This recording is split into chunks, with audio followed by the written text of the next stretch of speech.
Hello दोस्तों। कैसे हो आप लोग? आई थिंक सब बढ़िया और मज़े में होंगे। चलिए आज सुनते हैं कहानी, मज़ेदार और प्रेरणादायक।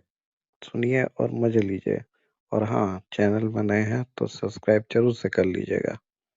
कौआ और उल्लू की कहानी प्राचीन समय की बात है। दक्षिण भारत के एक शहर के पास पीपल के वृक्ष पर कौओं का झुंड रहता था, जिसका राजा मेघवर्ण नामक कौआ था। मेघवर्ण बहुत समझदार और कुशल शासक था। जहाँ कौवे रहते थे, वहाँ से कुछ ही दूरी पर पहाड़ की गुफाओं में उल्लुओं का झुंड रहता था, जिसका राजा अरिदमन नामक उल्लू था। अरिदमन बहुत ही तेजतर्रार और दुष्ट प्रवृत्ति का था। उल्लू और कौवों की दुश्मनी बहुत पहले से चली आ रही थी। रात के समय उल्लुओं को कौवों से ज्यादा अच्छा दिखलाई देता है, इसीलिए अरिदमन उल्लू अपने अपने साथियों के साथ पीपल के वृक्ष के पास मंडराता रहता और अंधेरे में जो भी कौआ घूमते मिल जाए उसे मार देता था। उल्लुओं की इन हरकतों से कौवों में बहुत डर बैठ गया। परेशान होकर कौवों के राजा मेघवर्ण ने सभा बुलाई और उल्लुओं के आतंक से कैसे छुटकारा पाया जाए, इस संबंध में सभी से मंत्रणा की गई। मेघवर्ण ने कहा, हमारा शत्रु बहुत होशियारी से प्रतिदिन हमारे साथियों को मार रहा है और हमारी आबादी धीरे धीरे कम होती जा रही है। अगर यही सब चलता रहा तो एक दिन हम में से कोई भी नहीं बचेगा। रात में जब हमें हमें कम दिखलाई देता है, तब वो बहुत अच्छी तरह से देख सकते हैं और उसी समय हमारे साथियों पर हमला करते हैं। हमें इन दुश्मनों से कैसे मुकाबला करना चाहिए, इस पर आप सभी अपने अपने मत प्रकट करें। मेघवर्ण के मंत्रियों ने अपने अपने विचार रखे। कुछ मंत्रियों ने बलवान शत्रु से युद्ध नहीं करके संधि करने की सलाह दी, तो कुछ ने शत्रु को छल से मारने की सलाह दी। कुछ अन्य मंत्रियों ने इसी स्थान पर रहकर शत्रु से मुकाबला करने के लिए कहा, तो कुछ अन्य मंत्रियों ने इस स्थान को छोड़कर दूसरी जगह जाने की सलाह दी। वही एक मंत्री ने कहा, महाराज, क्रूर, अत्यंत लालची और धर्महीन वैरी से कभी भी संधि नहीं करना चाहिए। हमें किसी शक्तिशाली सहायक की सहायता से शत्रु का विनाश करना चाहिए, और अगर एक शक्तिशाली सहायक ना मिले तो कुछ छोटे छोटे मित्रों की सहायता लेनी चाहिए। सभी मंत्रियों की बात सुनकर मेघवर्ण ने अंत में सबसे वृद्ध मंत्री, जिसका नाम स्थिरजीवी था, की सलाह ली। स्थिरजीवी कौआ बोला, आपके सभी मंत्रियों ने अपने अपने अनुसार सही सलाह दी है, पर मेरा मानना है कि हमें भेदनीति का सहारा लेना चाहिए। हम छल द्वारा शत्रु को मात दे सकते हैं। हमें छल से शत्रु का विश्वास जीतना चाहिए और युद्ध की तैयारियां करते रहना चाहिए। संधि काल में शत्रुओं की कमजोरियों का पता लगाते रहना होगा और अवसर आने पर शत्रु पर हमला करना होगा। मेघवर्ण को स्थिरजीवी की सलाह अच्छी लगी और उसने स्थिरजीवी से आगे की रणनीति के बारे में पूछा। स्थिरजीवी बोला, छल द्वारा बुद्धिमान से बुद्धिमान व्यक्ति को धोखा दिया जा सकता है। हम छल से शत्रु को पराजित करेंगे। मैं स्वयं गुप्तचर का काम करूंगा।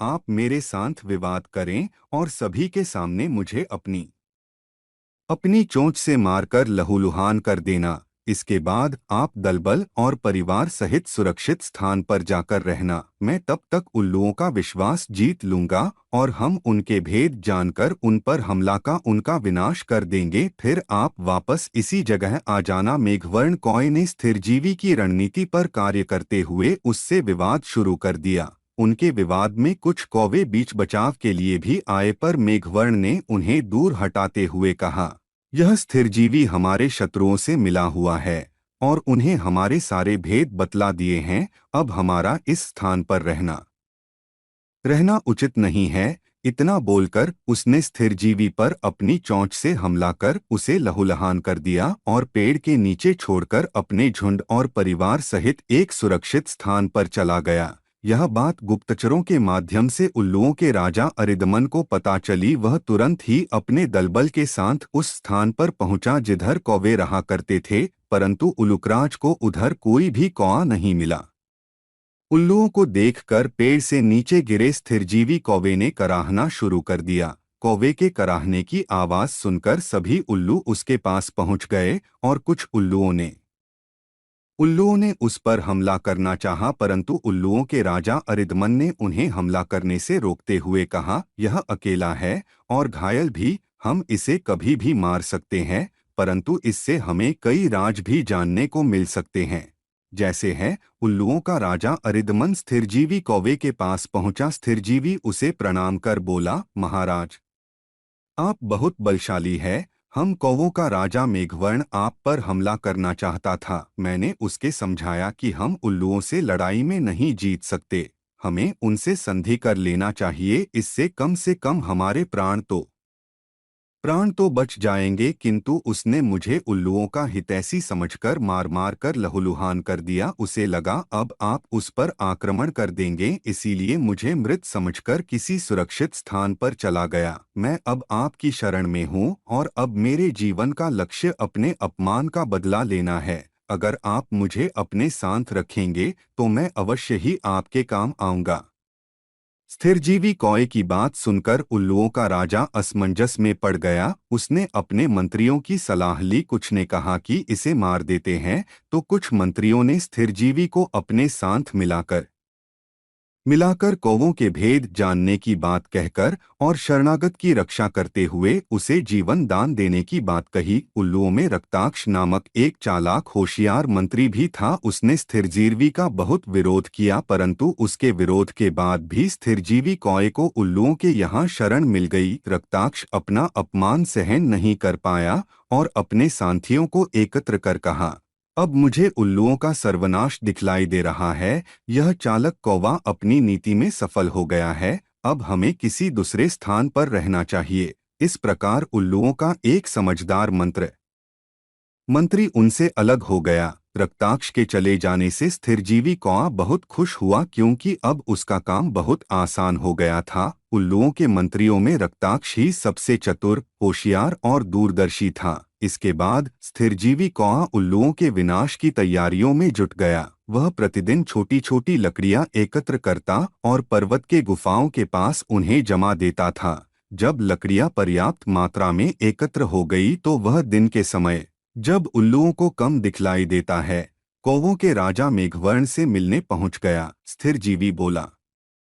स्थिरजीवी बोला, मैंने उल्लुओं की गुफाओं के पास पर्याप्त सूखी लकड़ियां एकत्र कर दी है। अब तुम दिन के समय जब उल्लुओं को दिखलाई नहीं देता, अपनी अपनी चोंच में जलती लकड़ियां लाकर गुफाओं के चारों तरफ डाल देना। इससे शत्रु अपने दलबल के साथ जलकर समाप्त हो जाएगा। था मेघवर्ण ने वैसा किया जैसा स्थिरजीवी ने कहा।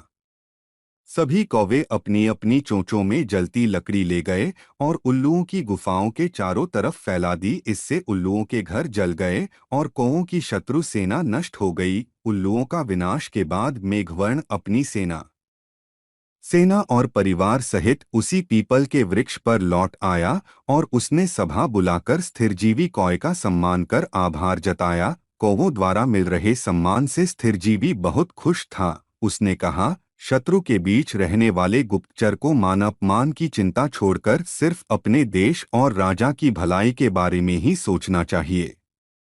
बड़े उद्देश्य की पूर्ति में कुछ छोटी मोटी कठिनाइयों का सामना तो करना ही पड़ता है, पर क्षणिक कष्टों की चिंता न करते हुए देश की भलाई के बारे में ही सोचना चाहिए। एक बात हमेशा याद रखना, राज्य स्थायी नहीं होते। सत्ता के घमंड में आकर प्रजा पर अन्याय नहीं करना चाहिए। राजा प्रजा का सेवक होता है, ना कि उसका स्वामी। मेघवर्ण ने स्थिरजीवी के उपदेशों का सदैव पालन किया और कई वर्षों तक राजपाट का सुख भोग कर आनंद पूर्वक जीवन यापन किया। शिक्षा। कौवा और उल्लू की कहानी से हमें शिक्षा मिलती है कि साहस, होशियारी और मित्रभेद नीति से बड़े शत्रु को भी हराया जा सकता है। कहानी कैसे लगी मेरे दोस्तों? अच्छी लगी तो लाइक, शेयर और सब्सक्राइब जरूर कर लीजिए, ताकि आपको ऐसे मज़ेदार कहानियाँ सुना सके हम। कर लीजिए।